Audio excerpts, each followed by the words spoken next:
Today is Monday, June 3rd. And don't worry, I haven't thrown out my back or anything. That's not why you're getting this view of me laying on the floor, but I'll explain that in just a moment. So I had a doctor's appointment today with my primary care physician. I have not seen him since all of this cancer stuff started, and you need to lay eyes on me and just update records and everything, since the way Blue Cross Blue Shield works, every referral that needs to be done has to go through him.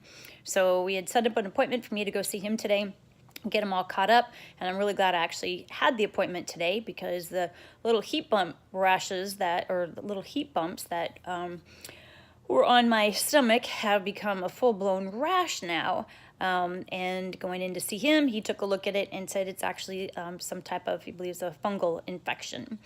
Or fungal rash, not infection, but fungal rash. So he prescribed a couple topicals for me. One's for fungal and one's an antibacterial, and he said he thinks that or antibiotic. He said it should clear up. It's just the combination of having the adhesive tape that's on. It's been full sheet over my stomach and the wound, probably at least that thick.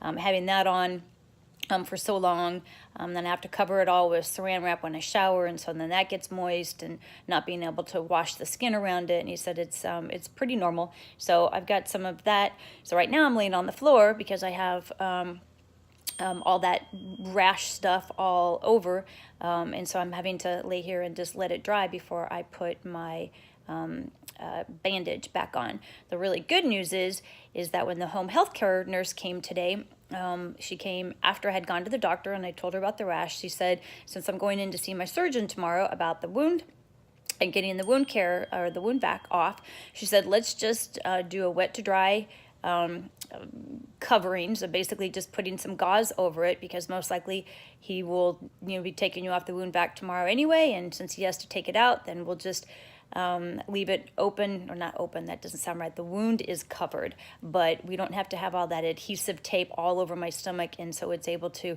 kind of air out and dry, and I can put the stuff on, the rash care stuff. So the good news is right now I am not hooked to any machines, which is fantastic, and hopefully this is the way it will continue after he sees it tomorrow.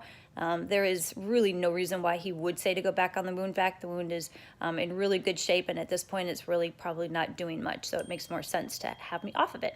So that's very good news. I can't wait to get the official news tomorrow, though. But I don't see me hooked up to that wound vac anymore, and that is so awesome. Okay, that's it for today, and I will update tomorrow after I talk to my wound surgeon guy and let you know what's going on with that.